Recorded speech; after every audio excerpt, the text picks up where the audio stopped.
Hello दोस्तों, देखिए तो आज 8 तारीख हो गई, यानी 8 अक्टूबर हो गया। आज जूनियर असिस्टेंट का लास्ट दिन है इंटरव्यू का। ठीक है, इसके बाद जो 4 दिन का है वो जो बचे हुए हैं, जिनका छूटा होगा किसी कारण बस उनको मौका दिया जाएगा मेडिकल वगैरह लगाने पर। तो आज जो है अभी कल और आज में जो क्वेश्चंस पते चले हैं ये आप देख लो कि क्या क्या क्वेश्चंस और पता चले। जैसे इसमें कुछ ऐसी चीज़ें निकल के आई हैं जो अभी तक नहीं पूछी गई थी। जैसे एक दो क्वेश्चन हैं जो अभी तक नया है इसमें, तो मैं बता दे रहा हूँ कि क्या चीज़ें इसमें नई मिल गई हैं। अभी तक जो कई बार जो वीडियोस बनाए गए, कई जो बच्चों से बात हुई, उनमें से आज कुछ थोड़ा सा हट के आया है। तो क्या है वो? एक तो पहले बात तो ये कॉमन चीज़ है कि लास्ट क्वालिफिकेशन कब और कहाँ, यानी लास्ट क्वालिफिकेशन क्या है, कब किया है और कहाँ से किया है। कब का मतलब किस वर्ष में किया है, कहाँ का मतलब किस विद्यालय से किया है या किस यूनिवर्सिटी से किया है। ठीक है, फिर ये संस्कृत का श्लोक एक ही पूछ लिया जाए कि कोई एक संस्कृत का श्लोक सुनाइए। तो जैसा कि कक्षा 5 कक्षा 8 तक में सारे लोगों ने एक आध रटा ही होगा, तो जो आपको कंठस्थ हो उसका श्लोक आप ध्यान से पढ़ लें। ठीक है, कि एग्जैक्ट जो है आप पढ़ लें, उसको एक बार रिवाइज कर लें, आपको याद होगा। तो थोड़ा सा पाई मात्रा उसकी मिसमैच हो सकती है, एग्जैक्ट याद कर लें और उसका भावार्थ यानी उसका अर्थ क्या है हिंदी में ये भी। तो ये सब लोग एक श्लोक ऐसा कर लें, वो किसी से भी पूछ सकते हैं। ठीक है, जनरली। अब फिर यहाँ पे नया क्वेश्चन देखिए आप, अफगानिस्तान कब स्वतंत्र हुआ, पाकिस्तान कब स्वतंत्र हुआ, म्यांमार कब स्वतंत्र हुआ या कब अलग हुआ। जैसे ये कहा जाए कि पाकिस्तान कब अलग हुआ, तो भारत से पाकिस्तान अलग हुआ ये कह लें, और चाहे ये कह लें कि पाकिस्तान कब स्वतंत्र हुआ, है ना।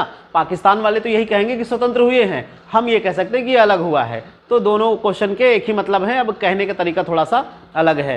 तो ये पूछा गया कि कब अलग हुआ, यहाँ पर पूछा गया कब अलग हुआ, या कह सकते हैं कि कब स्वतंत्र हुआ। तो किसके बारे में पूछा गया? पाकिस्तान, अफगानिस्तान और म्यांमार के बारे में। फिर ये पूछ लिया गया अंग्रेजों का शासन कब से शुरू हुआ, यानी अंग्रेज यहाँ कब आए। इसका मतलब यही है कि अंग्रेज कब आए और यहाँ पर अपना पैठ जमा लिए, तो इनका शासन कब से शुरू हुआ ये पूछा गया।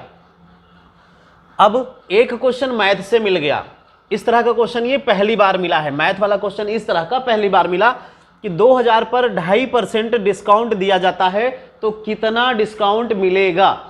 ठीक है, 2000 रुपए पर 2.5% डिस्काउंट दिया गया तो कितना डिस्काउंट मिलेगा।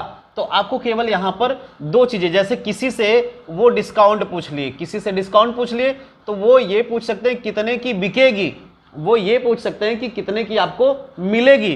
तो आप ऐसा कर सकते हैं क्या, 2000 का 2.5% यानी 2.5/100 कर लेंगे, ये इससे कैंसिल हो जाएगा, एक जीरो जा करके ये 25 बना देगा, 25 दूना 50 बना देगा। ठीक है, तो ये आपका हो गया डिस्काउंट।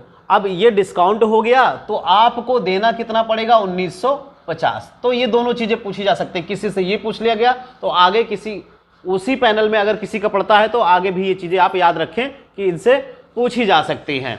ठीक है, तो देखिए, ठीक है, इसमें कुछ करना नहीं था, आपको मन में ही कर लेना था कि भाई अगर ये 2 की बात आ रही, 2.5 की बात आ रही, 2.5 दूना 5 हुआ और ये 2 से इससे कैंसिल होने, एक जीरो ये दशमलव खत्म कर देगा तो आपका कितना आ जाएगा, 50। ठीक है, फिर महावीर स्वामी, देखिए ऐसा हुआ कि अगर एक, जैसे ये 3 लगातार पूछ लिए गए, पाकिस्तान कब अलग हुआ, म्यांमार कब अलग हुआ, अफगानिस्तान कब अलग हुआ, ऐसे ही महावीर स्वामी का जन्म पूछ लिया गया।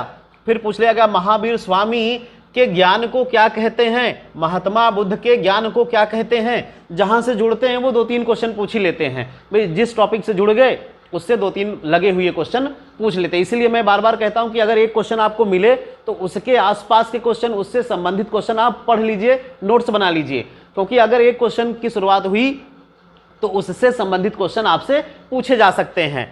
फिर अगला क्वेश्चन क्या है, महिला सशक्तिकरण के बारे में पूछा गया।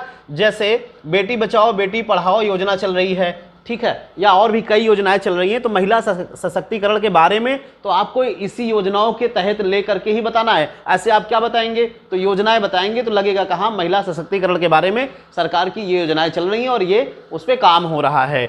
महात्मा गांधी के मरने पर उनके मुंह से क्या निकला, तो उनके मुख से क्या निकला था, हे राम। तो लड़के ने बताया था हे राम। ठीक है, प्रधानमंत्री कौन है, ये लास्ट में जाते जाते देखिए क्या पूछ लिया गया, प्रधानमंत्री कौन है, यानी वर्तमान प्रधानमंत्री कौन है हमारे, फिर हमारे यहाँ के राज्यपाल कौन है, हमारे यहाँ ये तो प्रधानमंत्री पूछा गया तो देश की बात हो गई, राज्यपाल पूछा गया तो आप जहाँ से आए होंगे वहाँ के राज्यपाल बताएंगे, ठीक है। तो उत्तर प्रदेश के राज्यपाल, और इनके बारे में ही पूछ लिया गया कि इससे पहले ये क्या थी, जो इस समय वर्तमान में राज्यपाल हैं इससे पहले वो क्या थी, कहाँ थी, ठीक है। उसके बाद लास्ट क्वेश्चन, ये रिपीटेड क्वेश्चन है, ये भी कई बार रिपीट हो चुका है, गंगा नदी के किनारे बसे कुछ जिलों के नाम बताइए।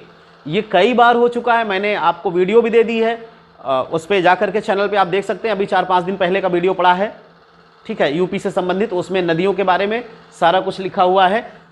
तो लगभग हमने कई बता दिए कि कौन सा जनपद किस नदी में है, आपने जनपद के बारे में आप जाने, कौन सा जनपद किस नदी के किनारे बसा है, या बीच से नदी गई है, या फिर गंगा नदी के किनारे, यमुना नदी के किनारे कौन कौन से नगर बसे हैं, तो इनको थोड़ा सा आप देख लें। इसको हमने कई बार बताया है, इसको बताया कि ये इंपॉर्टेंट चीज़ है, ये आपको पता होना चाहिए। फिर एक गाजीपुर के बच्चे से पूछ लिया गया गाजीपुर के बारे में, पहले तो उनसे यही पूछा गया लास्ट क्वालिफिकेशन कब और कहाँ, ठीक है। इसके बाद जब वो बताए हैं कि हम गाजीपुर के हैं, तो गाजीपुर के बारे में उन्होंने पूछ लिया कि गाजीपुर के बारे में भाई बताइए कुछ।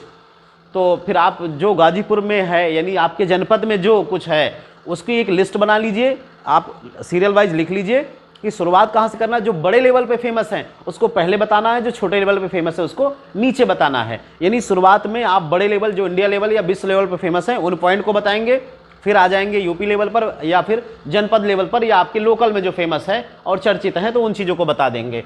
तो इसके बारे में इनसे पूछा गया। फिर ये एक इम्पॉर्टेंट क्वेश्चन ये है कि अपने जनपद के बारे में 5 अच्छाइयाँ और 5 बुराइयाँ बताइए। अपने जनपद के बारे में 5 अच्छाइयाँ 5 बुराइयाँ बताइए। तो अब ये जो जहाँ जनपद है, यहाँ पर उत्तर प्रदेश और भारत, मतलब ये कि भारत की 5 कमियाँ, या फिर आप ये कह सकते हैं कि यहाँ पर क्या ऐसा है जिसमें सुधार होने की आवश्यकता है।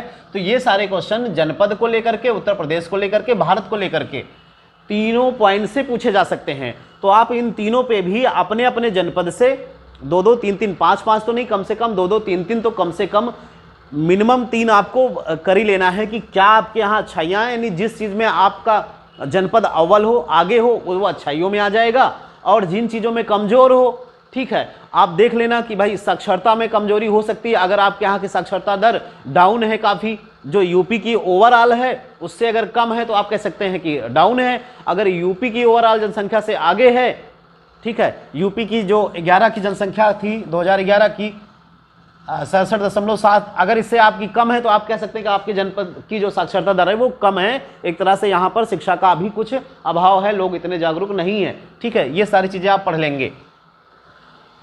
और अगली बात ये कि अब ये जैसे जैसे मैं ये बता रहा हूँ कि आज का ये आपका इंटरव्यू जो है आज से ये ख़त्म हो जाएगा, ठीक है। तो अब लोग बहुत सारे मैसेज कर रहे हैं, कमेंट कर रहे हैं कि फिर से कट ऑफ बनाइए, जूनियर असिस्टेंट की फिर से कट ऑफ बनाइए। तो मैं उन लोगों को बताऊं भाई, आपका रिटन हो गया, टाइपिंग हो गई, अब इंटरव्यू भी हो गया है। अब इंटरव्यू में आप कितना नंबर पाएंगे ये आपको भी नहीं पता है। अगर आप हमें सारे क्वेश्चंस मैसेज कर देंगे तो हम गेस कर पाएंगे कि आपका कितना नंबर आ जाएगा। मैं आपको बता दूंगा कि आपको लगभग इतने नंबर, 1 नंबर ऊपर या नीचे मिल जाएगा, इसको मैं एग्जैक्ट बता लूँगा। अब उसके हिसाब से आप अपना गेस कर लो भाई कि हमारा कटाप जो है, जो हमने पहले बनाया हुआ है या और लोगों ने कटाप बनाया हुआ है, उसके हिसाब से आप देख लो। बार बार कटाप पे ही चर्चा करना ठीक नहीं है, ठीक है। फिर भी अगर लोगों की बहुत ज़्यादा डिमांड होगी तो मैं एक वीडियो फिर से कटाप के लिए बना दूंगा, क्योंकि लगभग हमें 50 बच्चों से पता चले कि उनसे क्या पूछा गया, उनका कैसा इंटरव्यू गया। तो जो हमने एक सर्वे कराया था उसमें लगभग 50% लोगों का बहुत अच्छा जा रहा था, और 50% में जो है कुछ लोगों ने बताया कि ठीक ठाक गया है, कुछ लोगों ने कहा मेरा कम ठीक हुआ है। तो इस तरह से अगर बहुत अच्छा गया है तो इसका मतलब है कि 25 नंबर में आपको 18 से 20 नंबर मिल जाएंगे। और भी ज़्यादा हो सकते हैं, बहुत अच्छे वालों का ये और भी ज़्यादा जा सकता है।